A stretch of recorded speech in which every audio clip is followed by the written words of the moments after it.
Hi everyone, my name is Catherine, and I want to share a story about how luck played a significant role in my life, especially concerning my ex-husband Jonathan and his mother Emma, who attempted to undermine me. I don't consider myself a mastermind with elaborate schemes for revenge. The turn of events in my favor was entirely coincidental, combined with Emma's lack of judgment. Let's start from the top. When Jonathan and I were dating and eventually got married, I saw him as an incredibly driven individual. He perfectly balanced being a caring partner while also pouring immense effort into his work. During our time together, Jonathan made sure I felt loved and supported in every possible way. He was in the process of growing his business, aiming for great success, and I was fully supportive, admiring his dedication. My interest was never in his wealth. However, Emma, his mother, was convinced from the start that I was only after his financial gains. Emma would often confront me, claiming she knew my true intentions were focused on Jonathan's wealth. But the reality was, when Jonathan and I began our relationship, he was far from being wealthy. I supported him unconditionally, never seeking financial gain. Emma, on the other hand, believed she had educated Jonathan to prioritize financial success above all else, including relationships. She claimed her teachings were the reason behind his ambition. However, I saw a flaw in her pride. Jonathan's obsession with wealth wasn't about passion or fulfillment. It was purely about accumulating riches, a mentality deeply ingrained by Emma. Despite Emma's insistence that Jonathan would choose money over our relationship, I hoped for a different outcome. Unfortunately, my marriage to Jonathan proved Emma's point. After we got married, Jonathan changed drastically. He became distant, pouring all his energy into his work, leaving no room for affection or warmth in our relationship. This shift in his behavior was disheartening, and I found myself clinging to the hope that the situation would improve. In this story, you'll see how unexpected circumstances and sheer luck led me through a challenging chapter of my life, facing deception from those I once trusted. It's a tale of resilience, the unpredictability of fate, and the realization that sometimes we find strength and vindication in the most unexpected ways. Jonathan was under a lot of pressure due to his personal aspirations for his business, and at first, I tried to be understanding. However, after 3 years with no change, I realized we couldn't continue this way. I approached Jonathan, expressing how our marriage felt more like a contract than a relationship. I told him, "Jonathan, we've lost our connection. You've stopped showing me any affection, and our dates have become a thing of the past. I feel neglected." Jonathan's response was dismissive. "Why should I take you out? Dates are just unnecessary expenses. I'm not working this hard for you to live like royalty. We're married. Those romantic gestures are no longer required." I tried to explain that it wasn't about the money, but about spending quality time together. Jonathan, however, couldn't see past the financial aspect, asking sarcastically if taking time off would somehow increase his bank balance. I felt deeply hurt, not just by Jonathan's indifference, but also by the realization that he valued money over our relationship. This mentality, I believe, was heavily influenced by his mother, Emma. She continued to encourage Jonathan to prioritize work and money above everything else, including our marriage. Eventually, the lack of affection and the loneliness became unbearable, leading me to file for divorce. Jonathan resisted, but it seemed his main concern was the financial implications, particularly the alimony payments, given the significant difference in our incomes. The court decided in my favor. Emma's reaction to the divorce proceedings was vitriolic. She accused me of marrying Jonathan for his wealth, calling me a gold digger and blaming me for his suffering.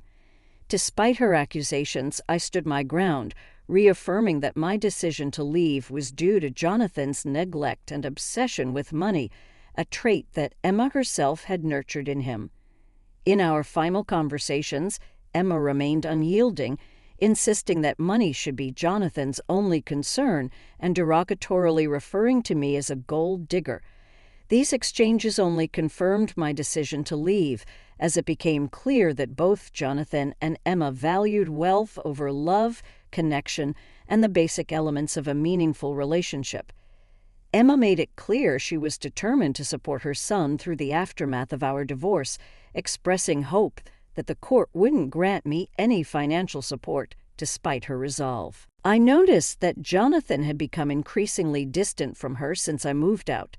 In his newfound solitude, Jonathan seemed to focus more on protecting his wealth, gradually excluding anyone who might have a claim to his assets. This behavior raised red flags for suggesting that he might be struggling with deeper issues that warranted professional help. His actions grew increasingly erratic, with his mother being the sole constant in his life, up until a peculiar incident occurred shortly after our divorce. One morning, as I was preparing for work, I was caught off guard by an unexpected visitor. Emma, my ex-mother-in-law. Her presence was a surprise, not just because she lived out of town, but because she had remained mostly absent during the divorce, except to spur on Jonathan. Her anger over the court's decision to award me a significant portion of Jonathan's wealth and alimony was evident, making her visit even more baffling. Without invitation, Emma barged into my home, insisting on a conversation. I decided to play the host and went to prepare some coffee. However, upon returning, I caught her rummaging through my bag. She didn't notice my return, and before I could confront her about her actions, she pretended nothing happened. As we sat down, I questioned the purpose of her visit, knowing full well it had to be significant for her to seek me out, especially given her previous hostility. Emma's response was cutting. She mocked my social desirability and usefulness, making it clear she held me in contempt. Yet, her presence in my home suggested an underlying urgency or perhaps an emergency. Emma's real intent, it turned out, was to belittle me further, accusing me of ruining her son's life and labeling me as worthless. This confrontation highlighted the toxic dynamics that had plagued my relationship with Jonathan and his mother, underscoring the profound misunderstandings and misplaced values that led to our divorce. Despite the unpleasantness, this incident only reaffirmed my decision to leave a situation where wealth and material concerns were prioritized over human connection and emotional well-being. Emma's visit culminated in a barrage of accusations and threats, labeling me as the cause of Jonathan's financial woes post-divorce. She insisted that motives were always centered on his wealth, a claim that couldn't be further from the truth. My decision to divorce Jonathan was due to his emotional absence, not financial gain. The court's decision on the divorce settlement was based on legal standards, not my desires. Despite her belief that I had somehow manipulated the outcome to bleed her son dry, the truth was that the court acted on its discretion, not mine. Emma's tirade was both bewildering and exasperating. Her decision to confront me personally after a lengthy drive, just to unleash a stream of insults and threats, seemed like an extreme measure for someone who believed they were on the side of righteousness. Her departure left me in a state of shock, reflecting on the absurdity of the situation. The real intrigue began the next day when, recalling Emma's furtive rummaging through my bag, I decided to check my belongings. To my dismay, my credit card was missing. Despite a thorough search, the card remained unaccounted for, leading me to suspect Emma had taken it. Without concrete proofs, such as video evidence, I was in a precarious position. However, the opportunity to uncover the truth presented itself unexpectedly 3 weeks later when Jonathan contacted me, infuriated over charges made on his credit card amounting to $210,000. Confused, I assured him of my innocence, having ceased using the card well before our divorce. Jonathan's accusations were unfounded. He claimed the card had been used for lavish spending at a resort, an activity so far removed from my current lifestyle it bordered on the absurd. His conviction that I was responsible, despite my protests and the lack of logic in his claim, hinted at a deeper misunderstanding or manipulation at play. This situation not only highlighted the ongoing mistrust and animosity between us, but also hinted at a potentially deliberate act of sabotage. If Emma had indeed taken my credit card during her visit, this could be her way of framing me an act of revenge that would not only strain any residual cordiality between Jonathan and me, but also potentially involve legal repercussions. The unraveling of this mystery required careful handling and undeniable proof of my innocence. When Jonathan called me perplexed and angry over a staggering $210,000 charge on his credit card, he was convinced I was behind it. He detailed transactions that pointed to a lavish vacation in the U.S. Virgin Islands, activities and luxuries far beyond what I would consider. Despite his accusations, I knew I wasn't responsible. I was getting ready for work, far from the tropical paradise of the U.S. Virgin Islands. My immediate suspicion fell on Emma, who had visited me after the divorce under the pretense of voicing her displeasure, but likely had ulterior motives. I reassured Jonathan of my innocence, suggesting a possible suspect behind the transactions. The timing of Emma's visit and the subsequent disappearance of my credit card seemed too coincidental. It appeared she may have taken it not just to vent her frustrations, but to entrap me in a financial debacle as retribution for the divorce settlement. Determined to get to the bottom of this, I called Emma, deciding to record our conversation for evidence. Her initial taunt when she answered hinted at her guilt. She didn't just admit to taking my credit card, she gloated about using it to fund a luxurious vacation to the U.S. Virgin Islands. Emma detailed her extravagant escapades, funded by the stolen card with no remorse. She boasted about the grand tour and five-star experiences she and her friends were enjoying, all at my expense. This confession was the smoking gun I needed. Emma's act of revenge not only put me in a precarious position with Jonathan, but also highlighted her willingness to go to great lengths to spite me. Her reckless spending spree under the guise of my identity was a serious crime. Armed with this confession, I now had the evidence required to take legal action, not only to rectify the financial damages, but also to hold Emma accountable for her vindictive and unlawful behavior. Emma's gleeful admission to spending $210,000 using my credit card was shocking. She justified her actions as a form of revenge, claiming it was payback for the divorce settlement I received from her son. Her tone, mixed with a hint of laughter, suggested she saw her extravagant spree as a righteous balancing of the scales. Her confession, however, was more than just an admission of guilt. It was a clear indication of her complete disregard for legal and moral boundaries. Emma seemed oblivious to the gravity of her actions, not only in terms of the financial theft, but also in the personal betrayal and the potential legal repercussions. She bragged about continuing her spending frenzy, convinced that her physical distance from me made her untouchable. Yet, as she ranted about her plan, I couldn't help but laugh at the irony of her situation. This seemed to puzzle and irritate Emma. She couldn't understand my lack of concern over her spending my money. My response that she could keep and use the card as much as she liked only added to her confusion. Emma's misunderstanding was profound. She assumed her actions were a direct financial burden on me. However, the reality was quite different. When I revealed that it was Jonathan who would be notified of the expenditures due to the card being linked to his bank account and him being responsible for the bills as per the court's decision, the situation took on a new dimension. This card wasn't just any card. It was a supplementary card issued under Jonathan's account, making him liable for the charges. Her plan intended to make me suffer was flawed from the start.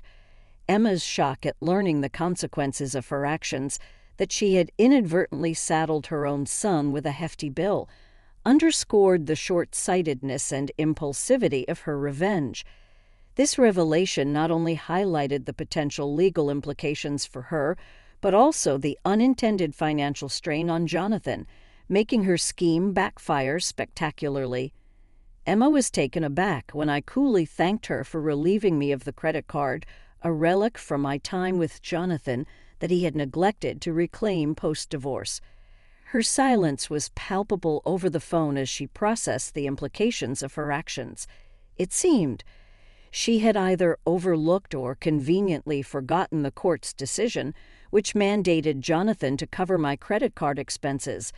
This card, linked directly to Jonathan's bank account for business expenditures, was a financial obligation he was legally bound to fulfill. When I clarified the situation, highlighting that it was Jonathan who would bear the financial burden of her spending spree, Emma's confidence crumbled into panic. Her repeated denials and eventual abrupt hang-ups were telltale signs of her realization and regret. She had not only misjudged the situation, but had inadvertently set herself up for a fallout with her son.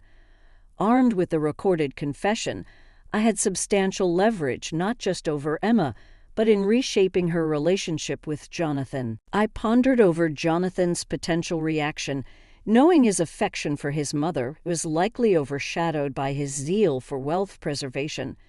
Following Emma's hasty retreat from our conversation, I reached out to Jonathan to unfold the events. I presented him with a choice. Either we could jointly report the unauthorized use of the card to the authorities, or he could handle the matter personally. Jonathan's immediate concern over the hefty sum lost indicated his readiness to pursue the culprit. Revealing that Emma was behind the theft required a moment of preparation, given the magnitude of the revelation. Her actions not only constituted a betrayal of trust, but also a significant financial loss for Jonathan. This disclosure was poised to test the bounds of familial loyalty against the backdrop of financial security, setting the stage for an inevitable confrontation between mother and son over a deeply misguided attempt at retribution. Last week, amidst an unexpected visit, where Emma accused me of ruining Jonathan's life, it turns out her real motive might have been to swipe my credit card. Jonathan was skeptical at first, finding it hard to believe his mother could be behind such a deceit, especially since she too was vacationing in the U.S. Virgin Islands. Despite his doubts, I assured him I wasn't making baseless accusations. I had Emma's own confession. I explained to Jonathan that Emma had admitted to taking the card, thinking she was retaliating against the divorce settlement I received. She aimed to balance the score by spending what she presumed was my money. Skeptically, Jonathan requested evidence, so I sent him the recording of Emma's admission. The revelation left Jonathan stunned and furious, prompting a call back to me confirming the evidence was sufficient. He expressed disbelief at his mother's actions and resolved not to cover the expenses himself. He even mentioned the possibility of legal action against Emma, a move that surprised me given his usual prioritization of financial matters over familial relationships. Jonathan's willingness to sue his own mother underscored the extent of his frustration and the influence of Emma's materialistic values on him. I agreed to accompany Jonathan to the police station, although the idea of him suing his mother was still shocking to me. It seemed Emma's relentless focus on wealth had shaped Jonathan's perspective too deeply, leading to this dramatic turn of events. After our conversation, Jonathan confronted Emma, who was reportedly full of remorse. The situation had spiraled beyond her initial intentions, revealing the complicated dynamics between mother and son driven by misguided attempts at retribution and deeply ingrained values around money. The unfolding drama, while unfortunate, was a poignant reminder of the consequences that come from letting material concerns override family bonds. Once Emma realized the financial mess she had created using Jonathan's funds, the situation escalated quickly. Jonathan's fury was palpable, and he demanded repayment, threatening legal action if she failed to comply. Emma, perhaps underestimating her son's resolve, initially dismissed his threats as mere bluster. However, the tension between them soared, culminating in a heated exchange that cut her vacation short. Despite returning home early, Emma harbored hope she could evade the financial repercussions of her actions, but Jonathan's patience was wearing thin. After issuing a final ultimatum and enlisting his lawyer to reinforce his stance, the gravity of the situation dawned on Emma. Confronted with the legal consequences, she resorted to pleading and tears. Faced with the daunting prospect of double shifts to settle her debt, Jonathan remained unmoved by Emma's distress.